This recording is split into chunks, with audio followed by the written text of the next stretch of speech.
こんにちは。今日は第1回記念すべきツイストの動画です。イェイあとメンバー紹介ですね。これ名前出していい？いいんだよ。俺はまあ、りょうくんです。はい。じゃあ俺の清川くんです。はい。大河です。行きましょう。はい。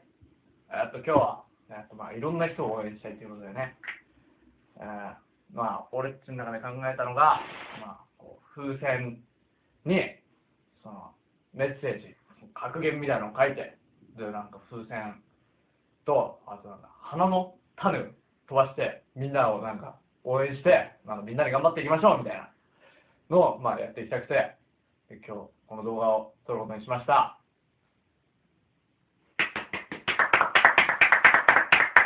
はい、じゃあ、行きましょう。とりあえず、もう、作っていきましょう。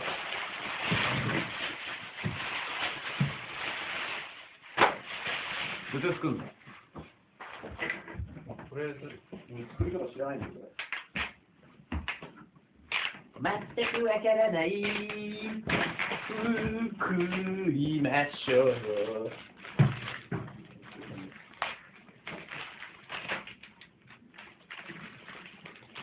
風船早くね。風船もう開けちゃう。どっちが早く膨らませるかやろうぜ。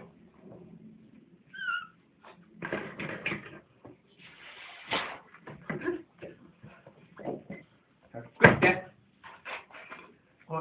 俺って何してたこの間。いいよ、風船。ね、どうやって風船膨らませるの？むずくね？なんでそんなできんの？すごく。体活量だよ、体活量。やべ。